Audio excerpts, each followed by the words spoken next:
Canal Patrio, voz e imagen de la sociedad civil.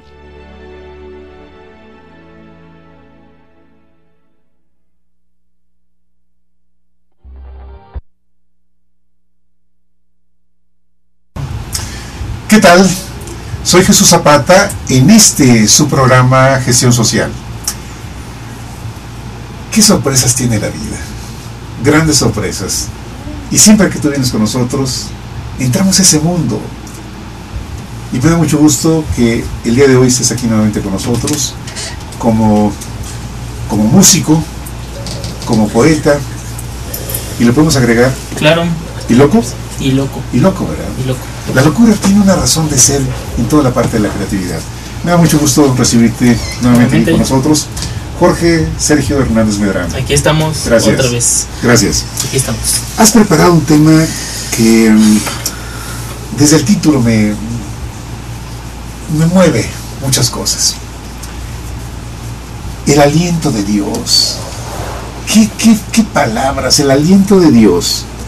Destino y música. ¿Cómo te inspiraste a este título? ¿Qué te llevó a estas palabras?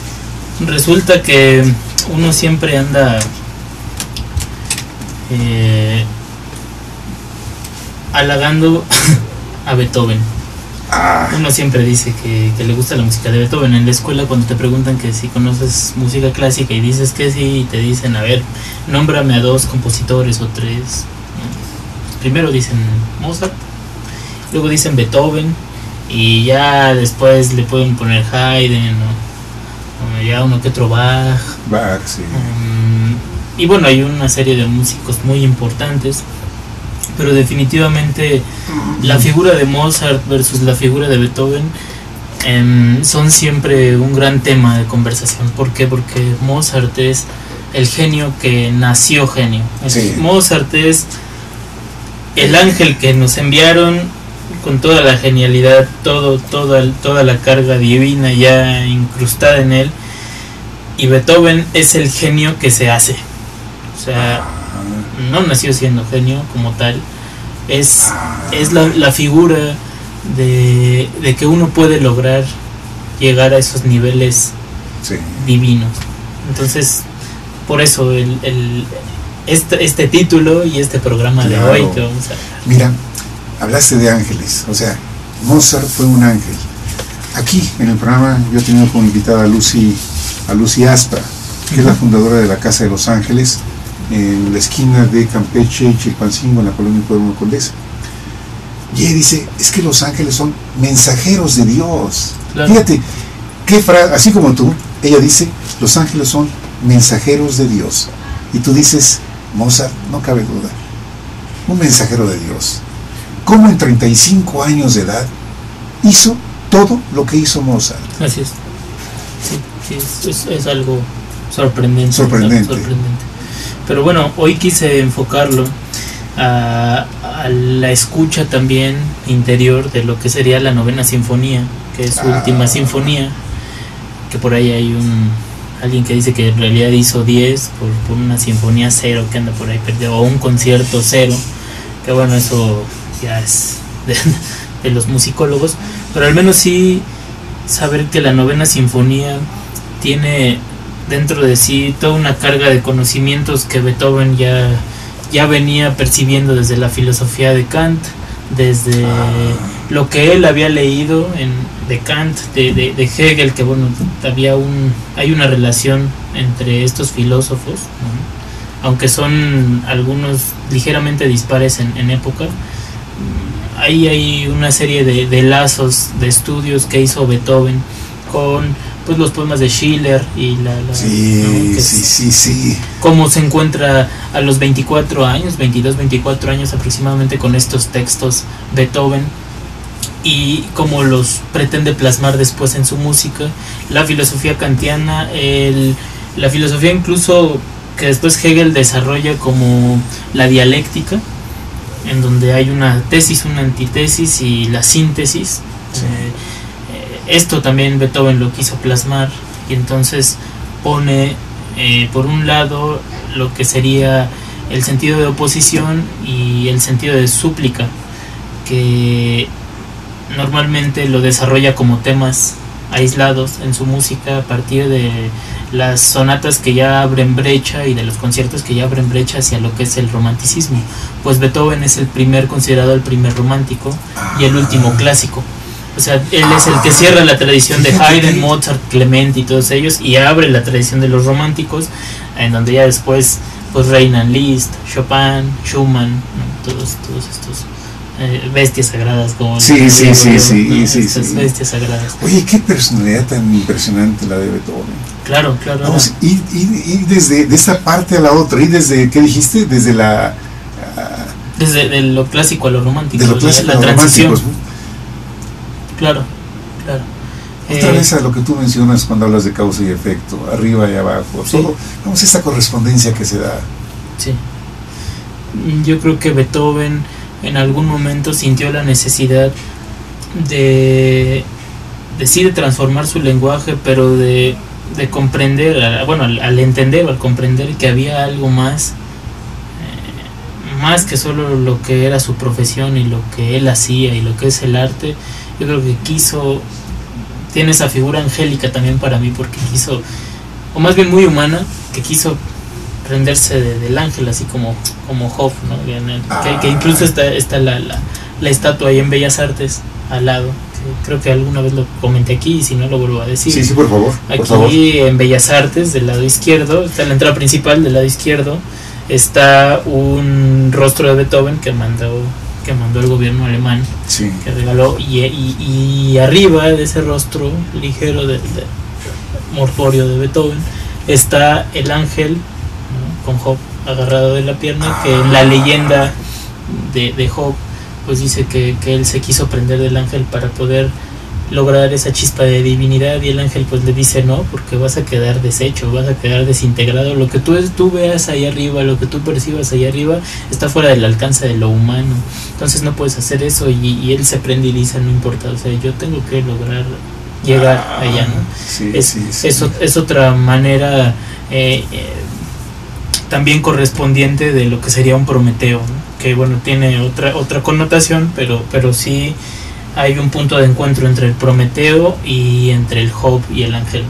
Entonces Beethoven es esa figura, obviamente la ponen como homenaje de lo que era Beethoven, un ser bárbaro, casi caníbal, casi pues sí, bárbaro en la expresión bárbara, pues, como tal, una persona ignorante, sucia, soez, no sé, no sabía escribir, no sabía leer, no sabía dirigirse bien a la gente, tenía en su estudio, en su casa, tenía el piano todo lleno de tinta, las teclas, todo sucio, y al lado tenía un banquete, un banco con comida de 2 días ahí, y del otro lado tenía una basinica con todas sus necesidades ahí que no recogía. Por otro lado tenía todas las partituras tiradas de lo que ya había compuesto, del otro lado estaban las partituras que ya iba a deshacerse de ellas porque había algo que no le gustaban, y era una persona que podía llevar 40 páginas de sinfonía, y si no le gustaba una sola nota entonces tiraba en el fuego todas las 40 páginas de sinfonía, la volvía ¿a ese grado? Sí, a ese grado. Trabajaba a ese grado, trabajaba en ese nivel. El caso del Mozart rebelde por su talento, por su genio, porque él estaba por naturaleza más allá de lo humano. Este caso en el que termina en la fosa común, en Beethoven es al contrario. Beethoven cuando muere ya sale casi en hombros, ¿no? De Beethoven ahí. Hay una serie de músicos que lo admiran totalmente. Las circunstancias fueron diferentes en el caso de uno y otro, ¿no? Sí, definitivamente, pero hablo de la voluntad que tenía cada quien para hacer lo que tenía que hacer y lograr lo que querían lograr en esto, ¿no? Está el famoso texto del Heiligenstadt, ¿no? Que es el testamento de Beethoven, en donde dice que la vida es una porquería, ¿no? Prácticamente, o sea, la vida sirve para ser vivida con sufrimiento, o sea, la vida está aquí para recordarnos que nacemos para morir y nacemos para sufrir. O sea, hay una serie de cuestiones que uno nunca sabe, o más bien casi nunca sabes la verdad de la vida, salvo una primordial, que es que te vas a morir. Es la condicionante es de que tú naces, y al nacer tú debes de comprender que el primer lugar a donde vas a ir a parar necesariamente es a una tumba, o fosa común, o no sé, ¿no? Incineración, qué sé yo, pero saber que vas a morir.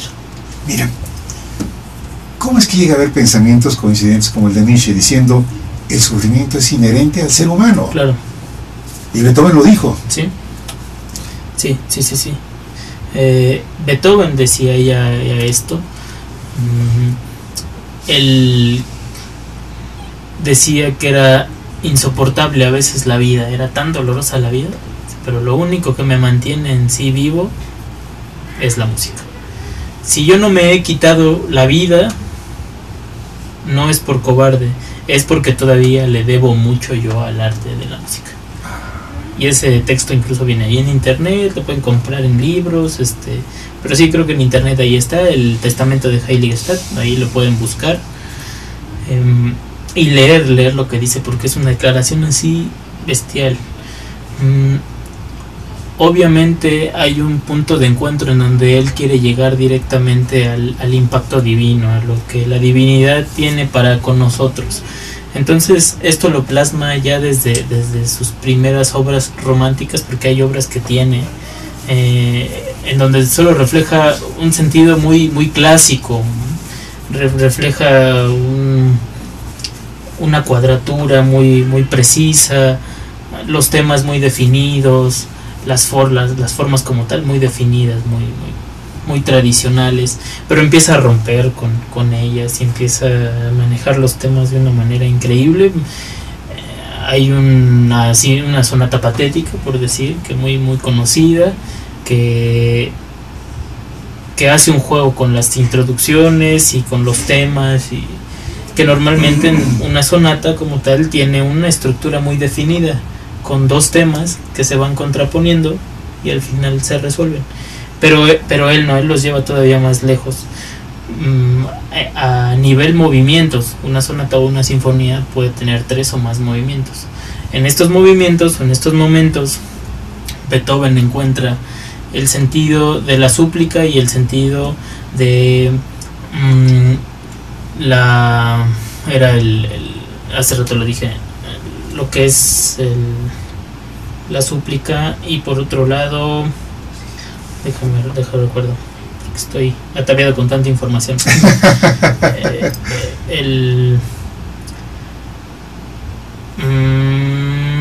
Bueno, ahorita sale, porque es que es mucho lo que tengo que conectar en 40 minutos. Sí, claro. No, pero además sabes una cosa, a veces pongo mis notas, pero es tanto el tema. Sí, claro, sí. Es tanto el tema de Beethoven. Sí, es vastísimo. Es que es Widerström das Prinzip, el sentido de súplica y el sentido de oposición. Sí. Ok. Oposición y súplica. Gracias a mi conciencia. ¿Qué me está diciendo mi conciencia? Oposición y súplica.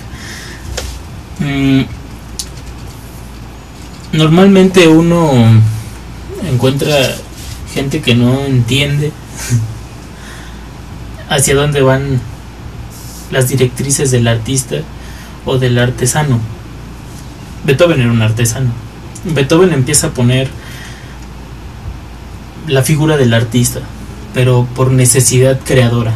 O sea, como que un espíritu superior que nace de la inspiración y que se incrusta en él hace que la figura del artista surja, pero no porque él esté buscando desde su necesidad de yoidad. Él hace que surja este artista. Wagner sí es el que pone ya años posteriores el sentido del artista. Yo soy el artista y aquí hay un podio y aquí yo soy. Pero antes de eso todos eran artesanos. Beethoven, además de ser el parteaguas del romanticismo, lo es no únicamente por las fechas ni tampoco por las obras, sino porque empieza a implementar esta necesidad del arte y del texto por sí mismo sin meter del todo su personalidad, sino lo que cree o lo que se supone que la divinidad le dicta. Un ejemplo de esto es cuando compone su concierto para violín, que lo iba a estrenar un violinista, y entonces el violinista va y se queja y le dice que esas cosas son imposibles de tocarse, que no se puede, y que no le quedan en la mano. Y entonces Beethoven voltea y le dice con un aire de grandeza y con gran carácter que tenía, porque era un ser muy pasional, voltea y le dice: esto me lo dictó Dios. Cuando me lo dictó, ¿usted cree que me lo dictó pensando en su miserable mano? ¿No? ¿Así de duro? Sí, así le dijo. Y entonces alguien más lo estrenó. Y ahora es un concierto pues muy pedido. Los violinistas lo tienen que tocar, ¿no? Todo aquel que se jacte de ser violinista debe de tocar ese concierto. Esto que acabas de decir de esta inspiración divina me hizo pensar en Neil Donald Walsh, el que es el autor de Conversaciones con Dios. Él fue un hombre que vivió en la calle, o sea, fue un pordiosero. Y un día, yo creo que Dios le dijo: oye, ya fue mucho, ¿no? Él confiesa que él escribía porque alguien le estaba dictando. Así como Beethoven, él escribía y él lo dice, lo que Dios me dictaba. Y lógicamente, después de todo eso, se convirtió en un escritor muy leído, un motivador impresionante, de los actuales, yo creo que de lo mejor que hay. Y con el caso de él, también hay otro autor, el poder de la hora. No recuerdo, pero sí. Bueno, se me fue ahorita el nombre de él. Bueno, pero él también dice eso. Este hombre, este joven, en aquel entonces tenía como 29 años, él estaba a punto ya de suicidarse. Y de repente, hay como que algo salió de él y se puso del otro lado para decirle: y yo soy merecedor, su espíritu seguramente, de que tú seas el cuerpo en el que yo estoy. Así lo enfrentó muy duramente. Y entonces le llega esa inspiración divina para escribir. No, algo de veras impresionante. Que en el caso de Beethoven, yo creo que es la magnificencia. Claro. En el caso de también, igualmente, de Nikos Kazantzakis, digamos que Nikos Kazantzakis era como el Beethoven de los escritores también, en parte. Nikos Kazantzakis decía que el cuerpo es un campo de batalla, en donde el alma en dualidad arremete contra ti en sí. O sea, tú eres el campo de batalla en el cual tu sentido de súplica pelea contra el sentido de oposición. ¿Por qué? Porque hay una serie de encuadramientos de virtudes teologales y cardinales, ¿no? Como la fe, la caridad, la esperanza.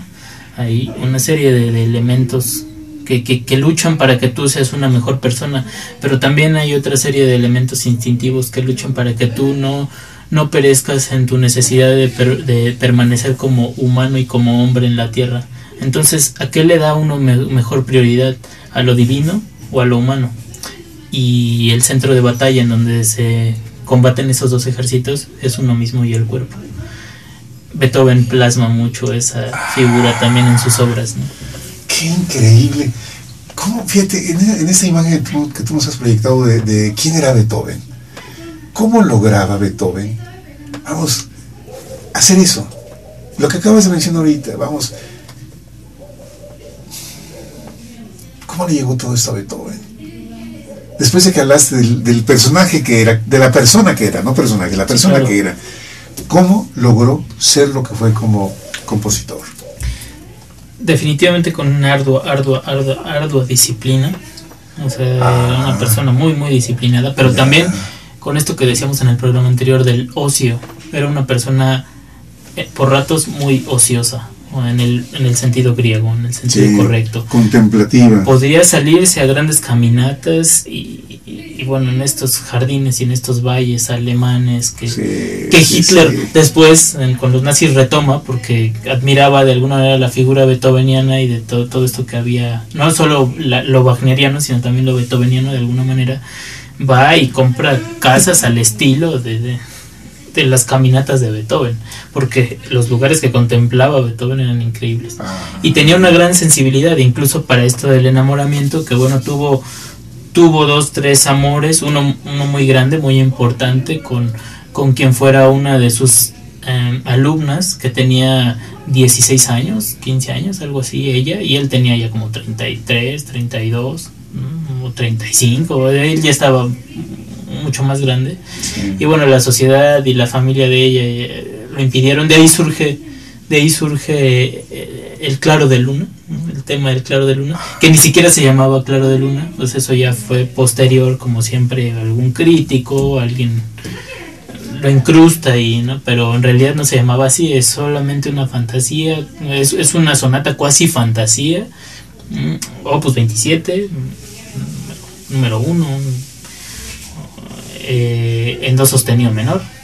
O sea, y es solo una sonata que también tiene toda esta carga de el elemento indispensable en el ser humano para permanecer como materia versus el elemento del ser humano que quiere llegar a Dios necesariamente, pero siempre en choque y en conflicto, que la síntesis al final es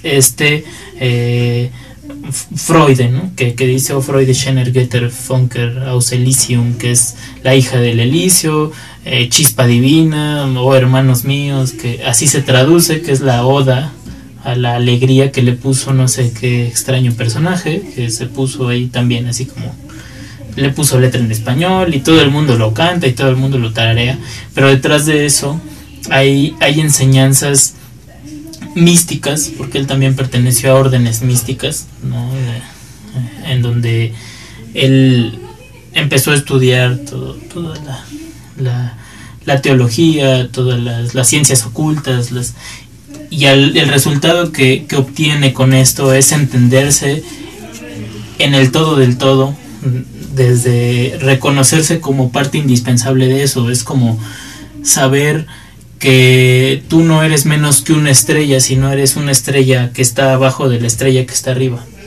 En el momento en el que tú crees que la estrella está por encima de ti y tú estás por encima de ella por estar abajo, es decir, crees que tienes un pensamiento muy, muy definido que te hace superior a los demás hombres, entonces pierdes la comunidad con las cuestiones que te hacen un todo y un solo ser con todo el universo.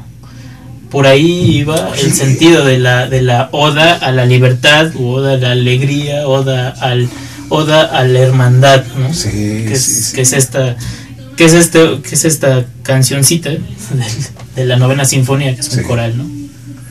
Pero además una parte que ¿cuántos minutos durará esa parte de la sinfonía? Sí, son algunos minutos, ¿no? Sí, dura bastante. Sí, en sí toda la sinfonía durará unos 45 minutos, yo creo. ¿Y la parte de la oda a la alegría? De durar unos 15, por allá.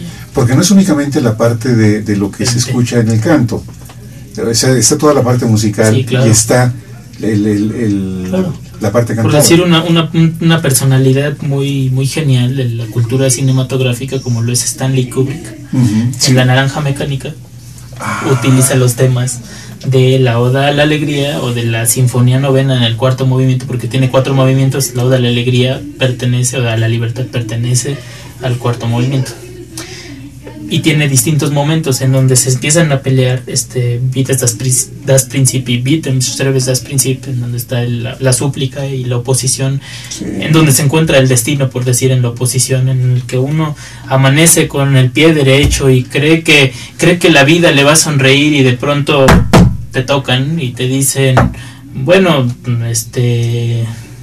tienes cáncer, bueno, tú te vas a morir, bueno, tú, sí, o sea, sí.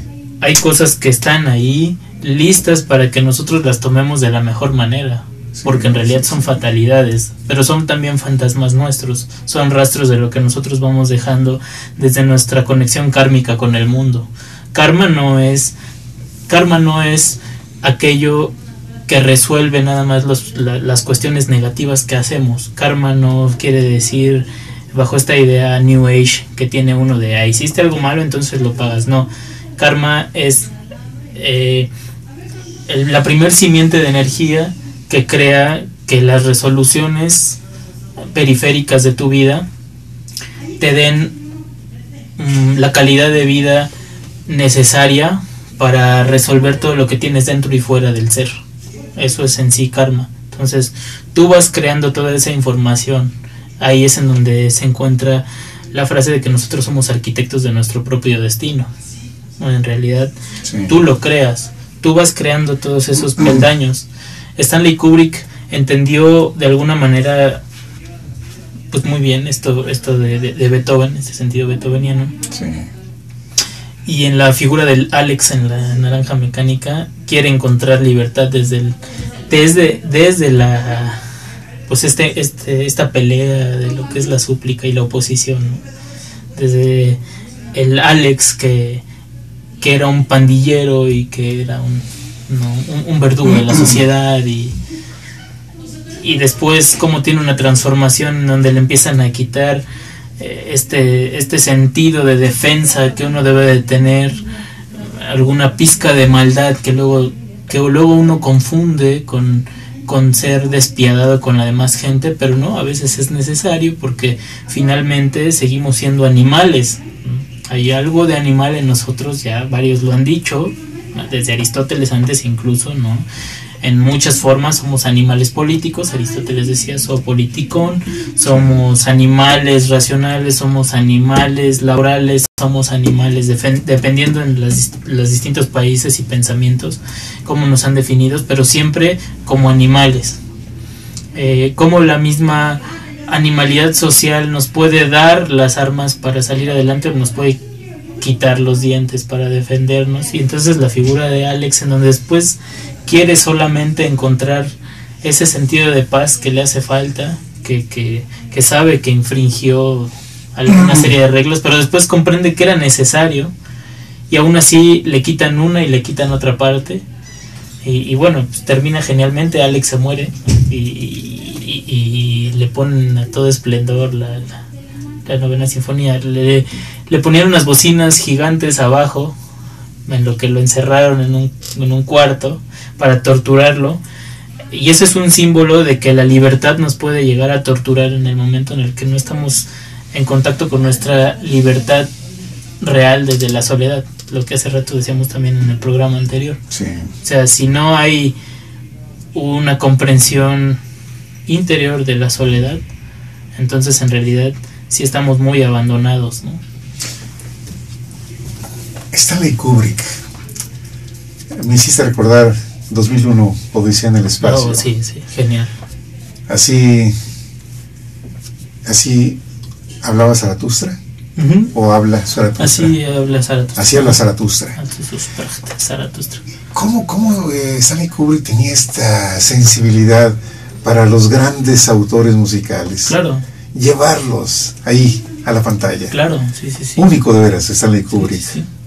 O sea, en la Odisea, pues el cosmos del nacimiento en sí, ¿no? Sí. Es el cosmos del nacimiento del cosmos. Entonces tiene que empezar con una obra que hable sobre las frecuencias universales y planetarias, como lo es esta obra de Richard Strauss, que es el Así habló Zaratustra, sí. En donde solo está el principio y el fin de las cosas, porque Dios ha muerto, ¿no? Esa es desde donde nace Dios realmente, ¿no? Y sí. Lo que decía en alguno de los programas, que Nietzsche en sí es uno de los filósofos menos entendidos, más leídos, más sobados y sobajeados o sobajados. Uh-huh. y en realidad es uno de los más religiosos que hay. ¿Religiosos? Sí, claro. ¿Espirituales? Claro. O sea, más allá de la religión, la espiritualidad, en el caso de Nietzsche. Sí, porque en un sentido primario, el hecho de negar que Dios no existe o si existe, o de decir que ha muerto, ya presupone que en algún momento tuvo existencia. Si ha muerto Dios, claro, es que existió, es porque claro, existió. Sí. Sí, entonces ahí hay una forma de Nietzsche de decir, de dejarlo al aire, la pregunta de dejarla al aire. ¿Morimos nosotros o muere Dios? ¿O no? ¿Muere nuestro concepto? Sí, o sea, eso como una primera reflexión. Ya adentrándose más se va dando uno cuenta de hacia dónde iba él y el sentido del superhombre, y etcétera, etcétera. Pero cuando uno se enfrenta a esa frase que ya Hegel y otros filósofos antes ya habían explorado un poco, es decir, el que la desarrolla más es Nietzsche, pero otros filósofos ya decían que Dios ha muerto. Incluso posteriormente Kandinsky dice que el arte ha muerto, ¿no? Incluso también, y esa también es una premisa hegeliana. Hegel en alguno de los libros, que no recuerdo, creo que fue en la estética, más que en la fenomenología del espíritu, creo que fue en la estética, dice que el arte ha muerto. Y Kandinsky después como artista lo retoma y dice, sí es cierto, o sea, hacemos fetos musicales o pictóricos o danzables, o esto que hacemos es pintura muerta, música muerta. Realmente hacia dónde va el sentido del arte, al igual que el camino de Dios, del Dios que muere. Dios muere porque ha existido, lo matamos nosotros, se suicida Dios.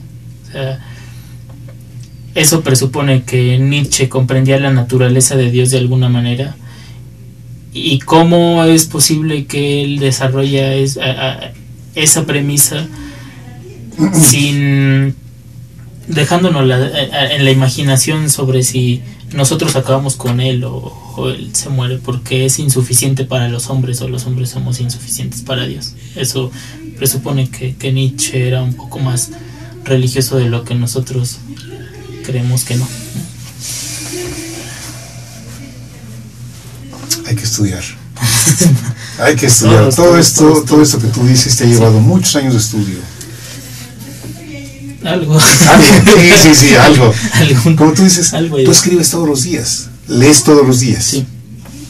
Sí, definitivamente. No hay síntesis en ese sentido. No hay otro camino, pues no hay vereditas. No hay veredas, no hay atajos. Tienes que hacerlo, ir directo. El músico no puede agarrar atajos, ¿verdad? Tiene que... Pues yo creo que nadie en la vida. Nadie que se jacte de vivir la vida. Eso. Sí. Sí, porque otros pueden automatizar la vida y pararse. Esta figura que nos enseñan en las escuelas de, bueno, naces, creces, se reproduces y mueres, y la gente viene verdaderamente a vivir eso, ¿no? Lo demás son pretextos para la vida y la existencia en sí. Tal vez en ese sentido Nietzsche, Beethoven nos dejan una herencia de por qué necesitamos a Dios para justificarnos en algunas cosas, por qué necesitamos el sentido de los padres para justificarnos en otras. O sea, podemos amar la vida, podemos amar a las personas, pero no necesariamente creernos seres fuera del cosmos que nos une como hermanos, ¿no? Y eso es lo que quiso plasmar con un poema de Schiller, Beethoven, ¿no? Poniéndole música, como que todo eso queda superado, la parte de súplica y la parte de oposición quedan superados por algo que está por encima de nosotros, claro, pero que surge desde nosotros. Fíjate, qué impacto de la Oda de la Alegría, que es el himno de Europa. O sea, los europeos lo tienen como su himno, la Oda de la Alegría. Y uno lo escucha. Bueno, cuando he visto videos en Facebook sobre presentaciones que ha habido, una que me quedó muy impregnado, me impregné mucho de esa presentación, fue donde se ve a un que es chelista, chelista o es contrabajista. El que está aquí es chelo. Sí, es el que estaba parado es contrabajo. Contrabajo, ¿verdad? Es un contrabajo. Y su bombín ahí, esperando que alguien llevara una moneda. Y entonces se acerca una niña. ¿Te acuerdas de ese video? ¿Lo has visto? No, creo que no. A lo mejor sí, pero no me acuerdo. Bueno, es que luego es mucho lo que se ve en internet. Bueno, es un concierto en la vía pública. Y entonces la niña se acerca y lo ve. Pero además, unos momentos tan emocionantes. Y entonces deja una moneda y él empieza a tocar. Y luego empiezan a llegar los demás músicos. Y luego aparece el director. Y la oda a la alegría.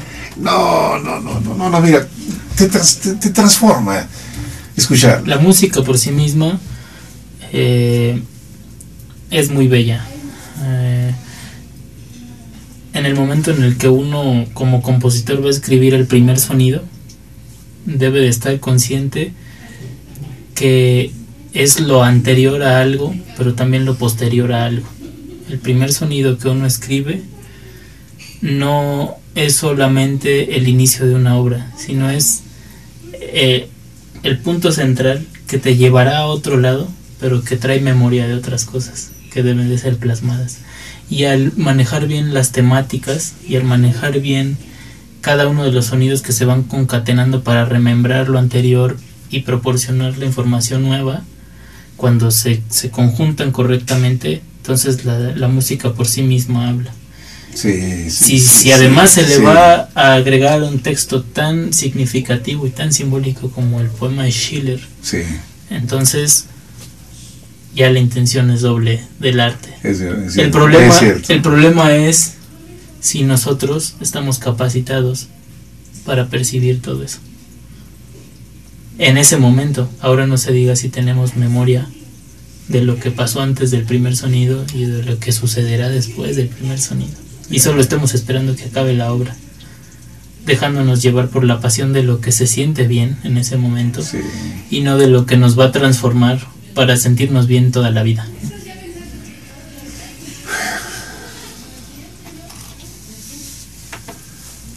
¿Qué significa Beethoven en la vida del ser humano?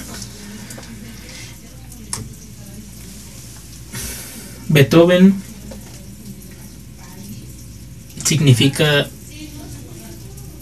el recordatorio de que nosotros estamos hechos a imagen y semejanza de Dios, en la mejor de las concepciones, igual sin caer en religiosismo. Estamos hablando de vamos, fíjate qué palabras tan sentidas has dicho, de veras,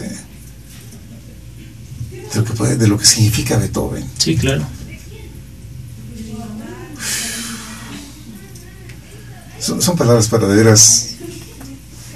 Como síntesis puedo decir, Bach es como la remembranza de la Trinidad. Mozart es como la correcta definición de Dios y la demostración de que existe, y además de que en el paraíso o en el infierno correspondido hay música. Y Beethoven es la memoria que tenemos los hombres de aquel pecado original que nos separó de la divinidad, pero que finalmente tenemos en la esencia a Dios, y por lo tanto somos dioses, ¿no? Nos hace falta irlo recordando poco a poco. Y ese es Beethoven. Por eso es indispensable, es muy necesario, deberíamos nosotros de escuchar siempre, aunque sea un ratito, a estos grandes, a Beethoven, a su música. Y pensar que era tan humano, pero tan humano, que se perdió en ello, tratando de encontrar algo más en esa humanidad. O sea, pues como bajar, como esa figura de Dante Alighieri en la Divina Comedia, que en vez de empezar con el infierno, que es algo que se supone que nos va a dar placer y gratitud y gracia, nos vamos primero por el infierno para poder eliminar nuestros vicios y estar en mejores condiciones de acceder hacia virtudes superiores. Es igual, yo creo que Beethoven quiso bajar a lo más profundo de sí, pero estando abajo se dio cuenta que todavía podía rascar algo más y hacer tal vez una conexión desde abajo hacia arriba, a diferencia de Dante Alighieri, que hace esto, asciende de alguna manera, o sea, ver infierno, purgatorio, paraíso. Beethoven a lo mejor le rascó más hacia lo humano hasta que llegó por la otra puerta, ¿no? Hacia arriba. Y eso es algo increíble por parte de Beethoven, porque eran horas de verdad en donde él pues perdió incluso ya el oído por una degeneración genética que tenía toda su familia. Sufrían de esto. Su hermano también había perdido uno de sus hermanos había perdido también el sentido de la audición, pero bueno, él lo va perdiendo poco a poco, y qué crueldad para alguien que se dedica a la música, ¿no? Sí. Y que aún así tu experiencia en el camino sonoro y tu experiencia como alguien que se está conociendo a sí mismo como en un oráculo, qué increíble es que él pueda todavía concretar sus últimas obras, aunque sea totalmente sordo, porque esto lo dirigió, la Novena Sinfonía la dirigió, la estrenó, la compuso, la terminó totalmente sordo. ¿Murió componiendo? Pues de alguna manera sí, es decir, ya estaba ahí moribundo en su cama y haciendo garabatos de algunas obras. Ya no emprendió otros trabajos más importantes, pero la carrera también del compositor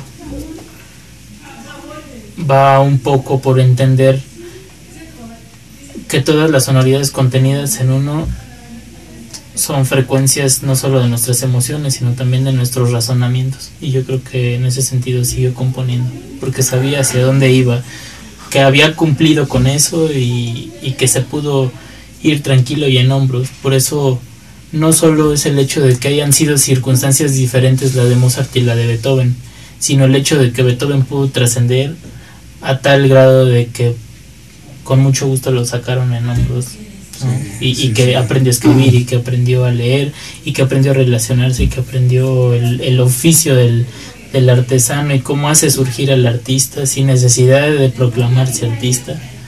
Eso es algo pues digno de alabar, ¿no? Sí.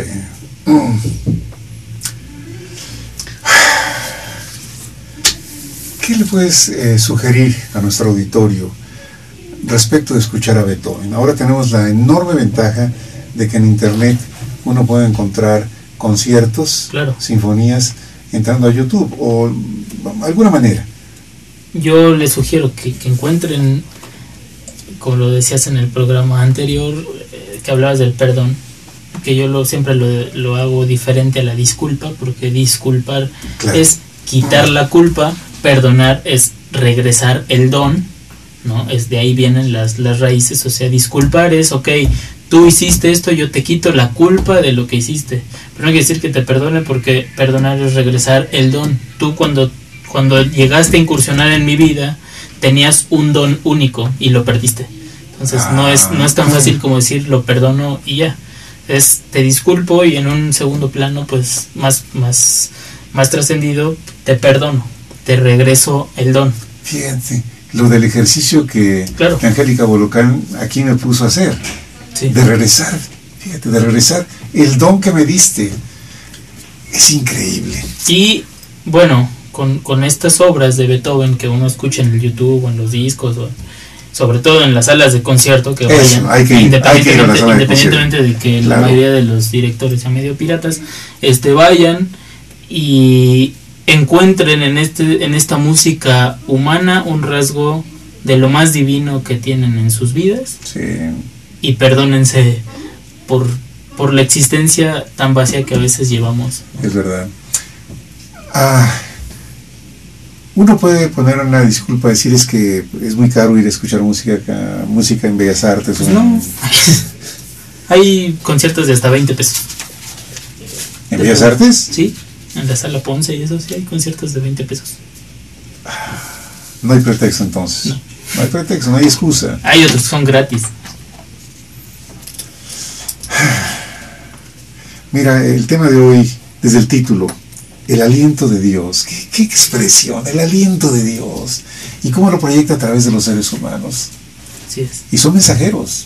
Verdaderamente el músico, el compositor, el intérprete, y creo que la música ocupa un lugar muy especial en ese sentido, el aliento de Dios. Claro, Stravinsky decía que no éramos artistas ni mucho menos, éramos solo traductores. Como intérpretes somos traductores. Hay un mensaje que el mejor traductor debe de dar, como comprar un libro. A veces la diferencia de los libros radica en qué tan bueno y qué tan malo es el texto por su traducción. La interpretación, fíjate. Sí. Luego esta parte, destino y música. Claro, porque él es uno de los parteaguas de esta filosofía que habla de las fuerzas superiores de la naturaleza. Hay cosas que están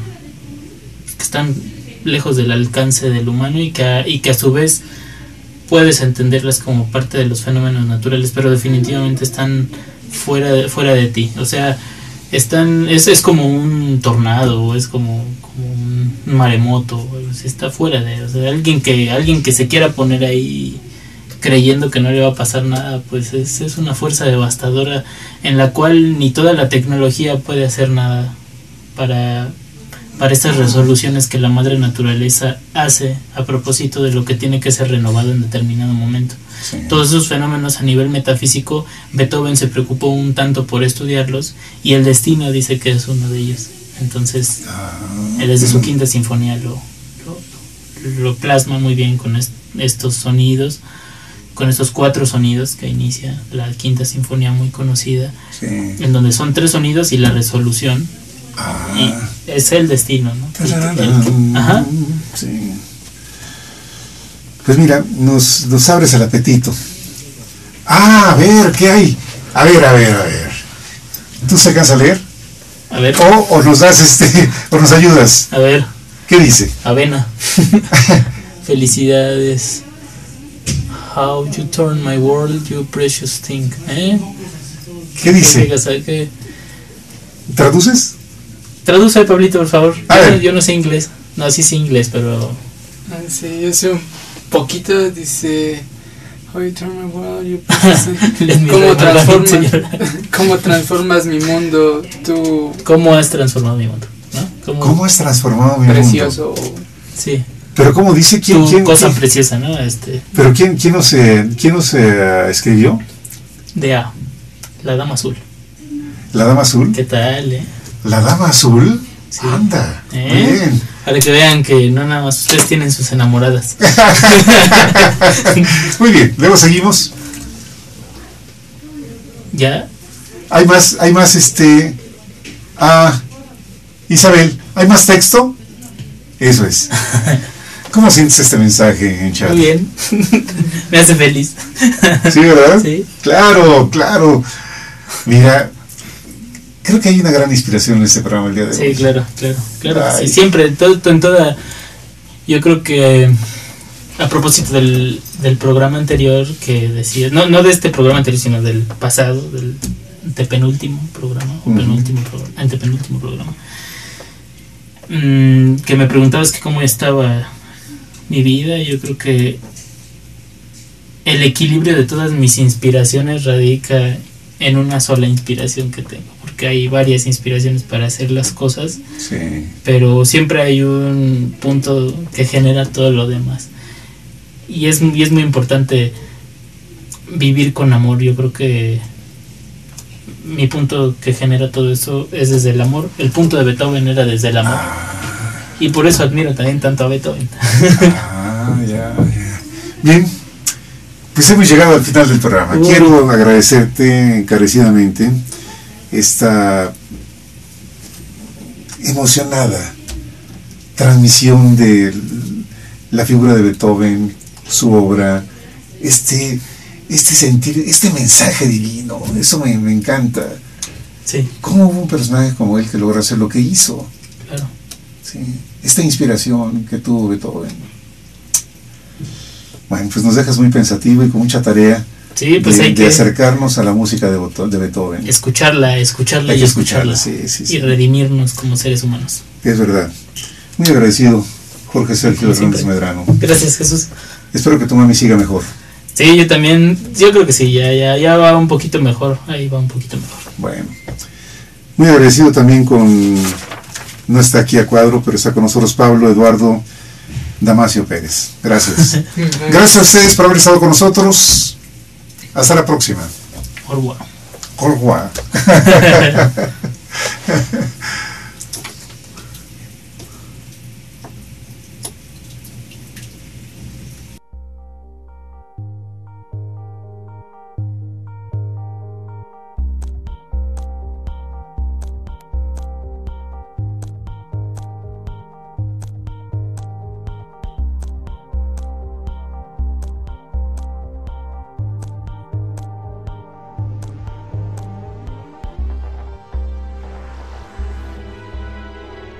Canal Patrio, voz e imagen de la sociedad civil.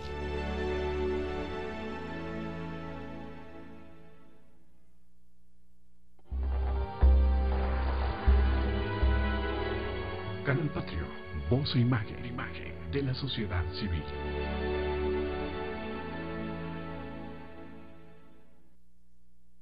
Canal Patrio, voz e imagen de la sociedad civil.